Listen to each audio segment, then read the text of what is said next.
हस्तरेखा शास्त्र यानी पामिस्ट्री में आज के समय में बहुत सारी गलत धारणाएं आज की डेट में कॉमन है। चलिए दोस्तों, आज के इस वीडियो में हम उन्हीं कुछ गलत फहमियों को एक पाम रीडिंग के दौरान खत्म करने की कोशिश करेंगे।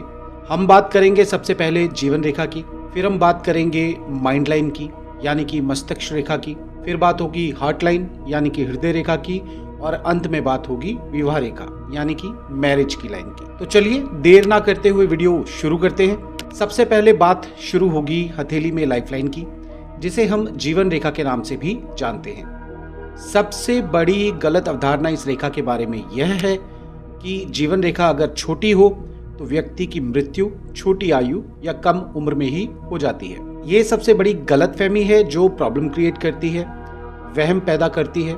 जीवन रेखा का छोटा होना कोई दोष नहीं है। अगर ये छोटी है तो भी व्यक्ति लंबी आयु जीता है।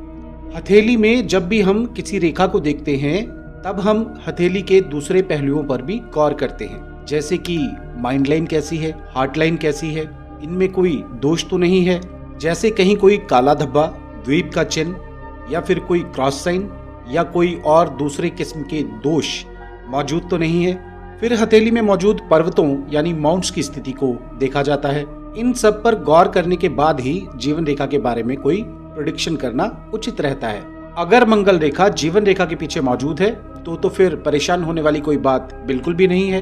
तो ये जो हथेली है जिसे आप स्क्रीन पर देख पा रहे हैं, इस हथेली में जीवन रेखा माइंड लाइन के साथ थोड़ी दूरी बनाकर चल रही है और साथ में मंगल रेखा भी यहाँ पर मौजूद है, जो कि लंबी आयु के बारे में काफी अच्छा योग बनाती है। तो कहने का अर्थ यह है कि जीवन रेखा अगर छोटी भी हो, यहाँ तक आती हो या फिर सिर्फ यहाँ तक भी पहुंचती हो, उसके बावजूद भी अगर हथेली में दूसरे शुभ साइंस मौजूद हैं, खास तौर पर मंगल रेखा मौजूद है, तो भी लाइफ काफी लंबी होगी।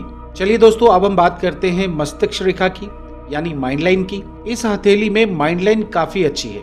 लाइफ लाइन से काफी अलग होकर चलने वाली माइंड लाइन बताती है कि व्यक्ति काफी स्टबन है, जिद्दी है, सुनता तो सबकी है पर करता सिर्फ अपने मन की है। अपने खुद की सेल्फ इंस्टिंक्ट पर काम करने वाले ऐसे लोग जीवन में सही और गलत दोनों ही तरह के निर्णय लेते हैं और लाइफ में खूब तरक्की भी करते हैं। इन्हें सबसे ज्यादा खुद पर भरोसा होता है और इतनी लंबी माइंड लाइन अगर हो तो ऐसा व्यक्ति काफी समझदार भी होता है और जीवन में सोच समझकर आगे बढ़ता है और ऊंचाइयां हासिल करता है। लेकिन अगर माइंड लाइन पर जब कोई दोष आता है, जैसे क्रॉस का साइन, द्वीप का साइन या कोई काला धब्बा या तिल, तो ये कुछ समय के लिए उस सर्टेन पीरियड में व्यक्ति को मानसिक रूप से पीड़ा महसूस करवाते हैं। माइंड लाइन का छोटा होना कम दिमाग का सूचक बिल्कुल भी नहीं है।